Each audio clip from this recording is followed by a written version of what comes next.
Hey, look at this. Selena, Tony. Tony y los Dinos. That's us today. All right. Fed, the Fed rate day special. These come up every once in a while. We're talking about things to talk about today. And I figured instead of spending all the time talking about, oh my God, the Federal Reserve cut rates, you can follow my personal Facebook and you can see that my son Atticus, he was cutting the rate this morning. I was trying to figure out why he's always so quiet. Turns out he works for a very secret organization.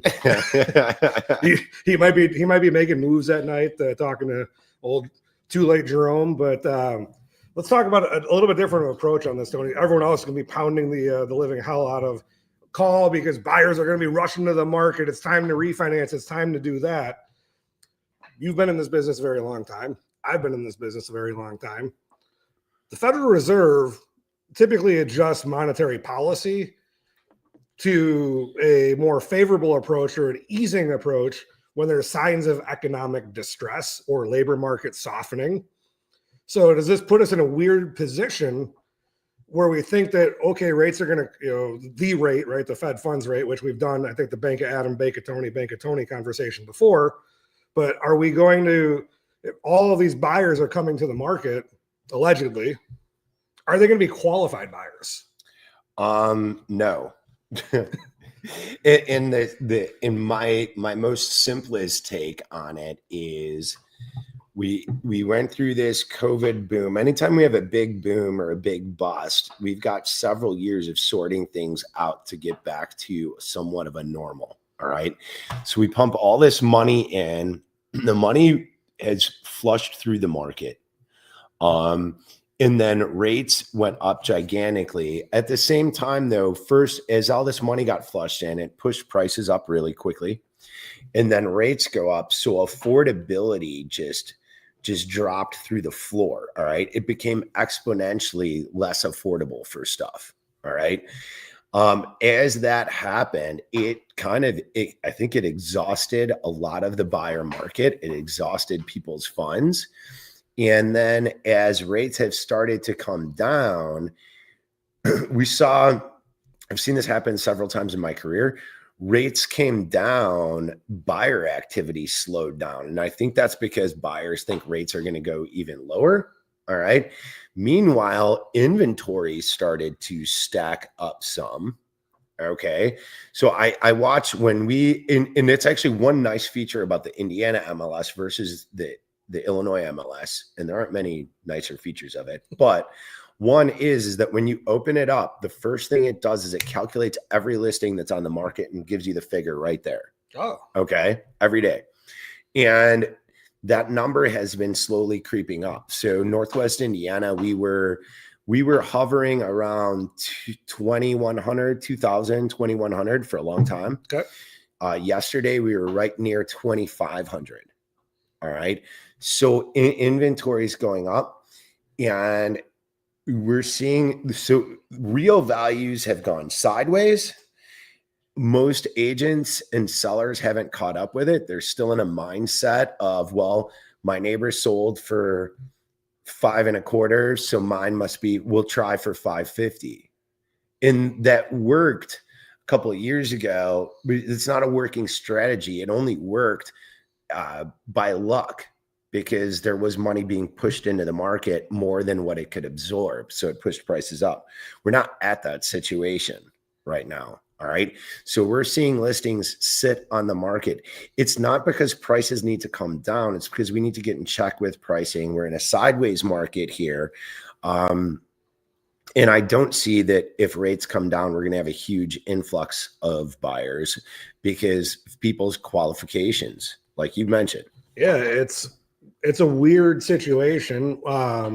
You can actually look and see that a very large mortgage company just got put on the bad boy list with FHA, and they can't do FHA loans in 4 jurisdictions now. It's a pretty big company too. There are a lot of media hoopla about how it was presented and what it was really impacting, but we're starting to see, and it's no doubt we see it here in our market because we're in a very outside of the downtown Chicago and north suburbs, and maybe a little bit of Northwest Indiana and Valpo. The rest of our area here is very blue collar, factories, steel mills, like all of that stuff. And we're having conversations with people that are talking about, overtime hours maybe being cut, companies not hitting bonus metrics, all of that other stuff. And so that starts to sap out some of that not fluff money, but that extra money that could maybe push a price up a little bit or generate some activity. But the bigger part is, if you lose, say you were getting, just for easy numbers, you were getting $12,000 a year in overtime, right? So I'm using that to qualify. It's $1,000. $1,000 a month. Yeah. That on an FHA mortgage generally is going to tell me that I have that generates at $1,000 a month. That's $500 a month of buying power. Mm-hmm. Well, if your overtime goes away, now I've lost $500 a month of buying power. Well, you say, well, Tony, rates are coming down. 7% to 6% on $200,000 is $132 a month. Right. So we're still $370 a month short. Yeah. So labor market softening is definitely prevalent. All right. We're seeing this pause on things, and it's trickled into the average man's pocketbook. All right. I think I'm hoping, I'm thinking a lot of metrics point to a robust job market in 2026. I don't know if you're hearing the same thing at the bank level. But from now until then, I think, I wish the realtors would watch this show, because they have a huge sway over the guy in their house who wants to sell their house. And if the fact of the matter is if 98% of the realtors don't know what they're doing, I'm sorry, I'm saying it. You can post this wherever you want, because that's the person that's in the house that's advising this seller as to what to do. We live in the day and age of the internet. I have every home for sale, and you do too at home on your phone right now. I can pick this up and see every single house for sale. And if I'm an active buyer and there's buyers that aren't making a move, they're very well educated. All right. They're watching their phone every day. And if they don't come out to your house to buy it in the first week, in the first few days, something is wrong, because great properties still sell first day, full price or more. And that has always been the case since this has been in people's pocket. It's not relative to the economy. It's not relative to anything else. It's relative to your agent advising you to price the house correctly. That's it. There you go. It's basically Tinder of housing. Like, are you swiping right or swiping left as soon as you see it, right? Is the value proposition there? I think I saw an exchange you and another longtime local agent had the other day about your statement about, I think you had a post maybe about something, all home buyers are now starting their search online or something along those lines. And then there was maybe an argument back and forth about, it's still belly to belly is what he said. All right. And he's right. I know what he's getting at. He's saying it's still a person to person thing. And it is. I think he took my post to say that, like, you just need the internet to sell your house. That's not what I was saying. There's a lot more to it. Your house still has to sell your house. We got to get someone into the door, right? Exactly. What I was getting at is the amount of, I go back to the days when there was no internet to look for your house. You had to go to a realtor. Nobody could see him before you actually went to see the house. All right. Much different world. And what a lot of the realtor world is still sort of thinks that way. All right. And I remember at first we used to be like 10% of people are now looking on the internet. And then it was 15, then it was 20, whatever. It's gone up and up and up and up and up over the years. All right. In 2024 was the first time I saw the National Association of Realtors say all buyers use the internet in some form to buy a house. Okay. Well, the internet's right here and people are looking at it 24/7. All right. So buyers who are in the market and at any given point in time, regardless of how terrible the economy was, all right, 2008, 2009, depth of the recession, we still had buyers looking at property. We took a 30% dip in values, but there were still buyers there. All right. Transaction count was still fine. All right. There's buyers out there. And if there's an active buyer and he needs a house and he sees your house, he's been seeing houses online. He knows which ones go off the market quickly and what is a good price for what is being offered. If they don't jump on it right away, your problem is price. Assuming you have professional photography and a good presentation, that's a whole nother thing. But that's today 85% of the houses. All right. So things sitting on the market is not a matter of, you know, the market, or it's just a bad time to sell. We get it all the time. I just saw in Cedar Lake on a post of stuff, an anonymous poster, but they know that it's a bad time to sell. That's nonsense. It's not a bad time to sell. People want to be in a house by Thanksgiving or Christmas. It's the second best time of the year right now. The first best time is the last week in February through the first week in March, and that's it. And that is not spring. That is dead nuts winter. 18 years of mortgages, 19 years of mortgages. June and October are my two biggest months. At an unprecedented, like, doesn't even make sense level. Yeah, it's because again, you know, they get those February, April people finally get in, right? They get going, and then the October people want to be in before Thanksgiving or before Christmas. If you take all of the months that I've been in real estate, months number 1, 2, and 3 are all Decembers for closings. All right. So, you know, this Fed rates cut. All right. Realtors will think it's the savior or something, and maybe pushing you nonsense about stuff's going to get real hot or whatever. The buyer market, the consumer in America is exhausted. Just as I'm exhausted. Give me a shot, Sarge. As a consumer, right? We've had enough months now of high inflation, wages not really coming up. We've exhausted a lot of the extra cash. People are really looking at their budgets, and we're at the top, right? We had appreciation on values, and then we had increase on costs through inflation and things, and it reached what its max is. The market, the overall market, not just the house market, the markets as a whole cannot tolerate anymore. So they've reached their max, which is why they lower rates, because lowering rates is there's no more to go here. And as a matter of fact, things are retreating. All right. So as long as we know that, I mean, long run in real estate is still a good buy. There's only one of that thing ever. All right. But we're in a sideways market. It's okay. It's healthy. We need it. But sellers, the realtors, I mean, like, look, man, you're just going to have to do a better job at understanding what things are actually worth. And you're not going to say this one sold for 500, so mine's worth 5.25. Done. I think we talk, you know, if you, depending on the economic theory, right? You can talk about supply side, by all these other, you know, what side of the equation it is, right? So we thought we're going to hear, oh, buyers are racing to the market because mortgage rates hit a new low. I'm sure we'll probably see that by Friday. The other part of the other piece of that puzzle, I would contend, and this is something that you could probably chime in on. We have all these sellers that may have a lot of equity in their homes, but also have a lot of credit card debt, and they have a 4% rate or 3.5% rate. Well, if now mortgage rates are high 5s, low 6, trade it out. You're going to be way more inclined to or willing to trade out to get out of that house. I don't think they think like that. All right. That is sensible. We've talked about this. This is the sensible way to go. If you have a pile of equity in your house and you're at 2 point whatever percent, okay, it's unbelievable how much credit card debt and just debt people have racked up. You would be better off to sell your house, get a new one, knock out that credit card debt, get an overall payment that's lesser, and sort of realign your household finances. But people aren't thinking about it like that, and they won't. It's kind of like people aren't going to end up with a realtor that's going to tell them the truth or know what the hell they're doing when it comes to evaluating their house. All right.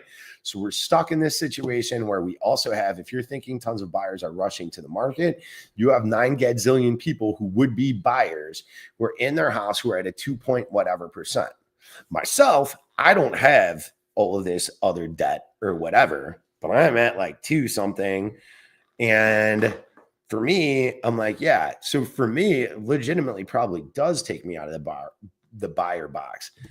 I'm not alone in that category. All right. So pricing. You have not lost money. We're not saying you lost money. Sideways is not I lost money. Sideways means you can't say my neighbor sold for 500, so mine's worth 5.25. And if you haven't been there, but you go when I sit at kitchens tables, and realtors will tell you this, all of them, however good they are. Every seller makes a pitch for why their house is better. Of course. I don't necessarily see it at the kitchen table, but I see it at my desk when we get a bad, short appraisals. Yeah. Okay. So if your house is, if you live in tri-level, say you live in Lansing or some town where there's Orland Park, there's 9 million tri-levels and quads and whatever. You got a tri-level, your neighbor's tri-level sold for 400. All right. So yours is better. So you should be 425. All right. So then you sell. So then the other guys, if this actually worked like that, then the next guy's 475. So in 3 months, tri-levels are worth 1.5 million. I take that bet. All right. This doesn't work. All right. We need to take a real hone in on real value. And now we've talked about it before. The appraisals, things are in a database. All right. The amount of data on what's going on with the market and the ability for a mortgage company to crunch it is phenomenal. It's far better than what it was 10 years ago. I mean, it is so much more robust. Fannie Mae and Freddie Mac probably know more about if your house is 20 years or older, they likely know more about your house than you know about your house. Absolutely. It's insane the way these reporting and now the AI is scrubbing all this stuff and condensing it. It's a little nerve-wracking, but it's no different, right? Like, think of your house like a stock. It's going to trade on an open market, and there's going to be valuation metrics, right? So if you all of a sudden see like, hey, these stocks were trading at 300 times a price earnings ratio, and now they're back down to 200, it doesn't mean the company is any worse. It just means the market's not tolerating over trading. It's that you're right. All right. But I think that's probably too complex. It's too complex. It doesn't hit the guy. All right. The regular guy. Here's what I face as a buyer. All right. If you're not working with me, and I don't care if you're a realtor that you pick up on this, in my opinion, this is what you should do. All right. You've got here's the problem we face today. You've got a buyer, he wants to buy the house, and I know that house is overpriced and it's not selling. All right. The problem is we're working against a realtor who either doesn't know what they're doing or doesn't have the ability to properly articulate this to a seller. So you shouldn't think that just because that this is what it's actually worth, we should look at comps and see what it's actually worth before we put in the offer. And you shouldn't think that a proper, sensible argument is going to work. If sense worked, we wouldn't be in this position. All right. You're dealing with a nonsensical person who's dealing with a seller who's relying on them, and you're not breaking that chain of communication. So it's not like you can go direct to them. All right. So what we've had to do with a lot of people is this is what the house is actually worth. All right.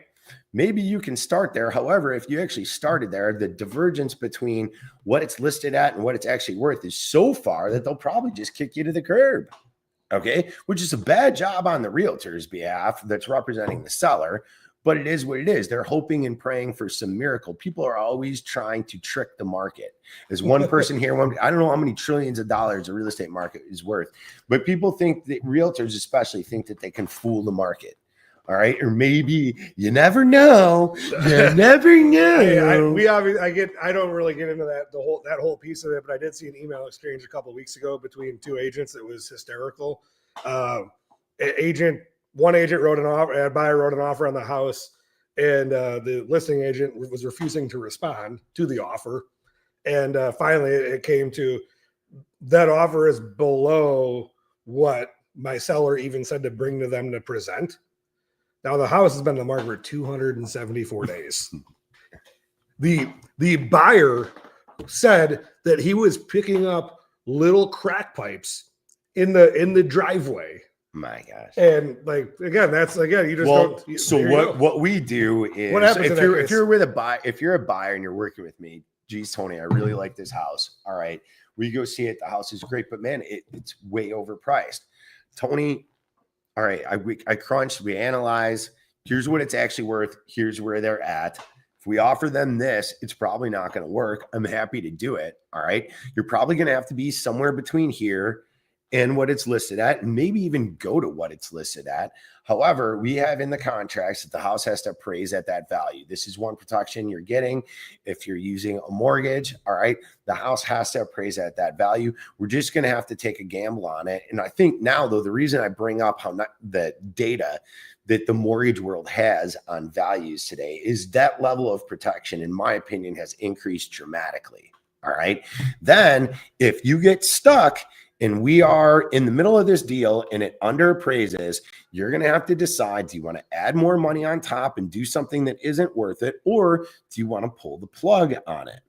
All right. And I notice in the realtor chat rooms and on all these different threads and groups that you can be a part of or whatever, they're talking about in the last month and a half, we've seen a high failure rate of contracts. All right.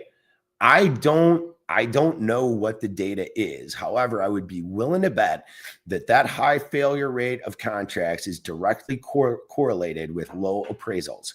And it's not low appraisals because the market took a step down. It's low appraisals because realtors keep trying to do this one-up nonsense. The seller is going to push you for it in the house. They don't know. They don't know how it works. And every seller wants as much money as possible. Okay.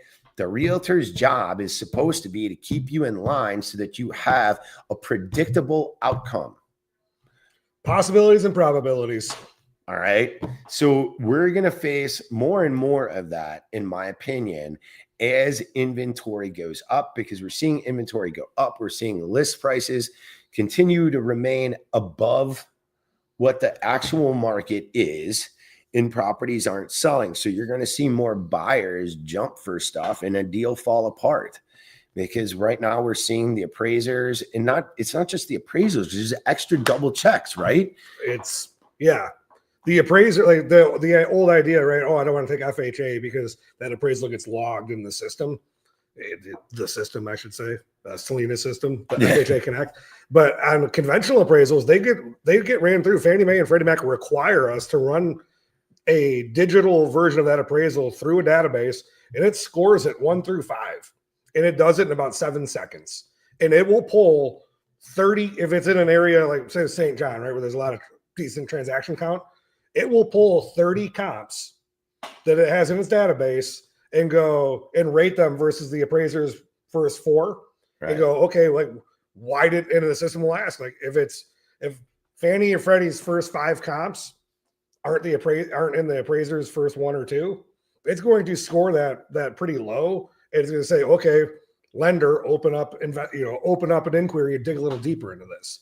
Now it's data. There's lots of room for mistakes and goofy things, and we know how to navigate that, but that's getting done in 7 seconds. Yeah. So you've got this great backstop. I mean, I think, and from what I've read, I think you'll see the job market and economy start to really take off in 2026. However, in my opinion, I mean, prices, it makes sense that they would stay sideways for a while. So I think we are going to have continued growing inventory because realtors don't price things correctly. All right. And I think that's going to carry on for quite a while. I think we'll see transaction count really come up in 2026. I haven't gauged where we're at in transaction count this year. I think we're about on par with last year.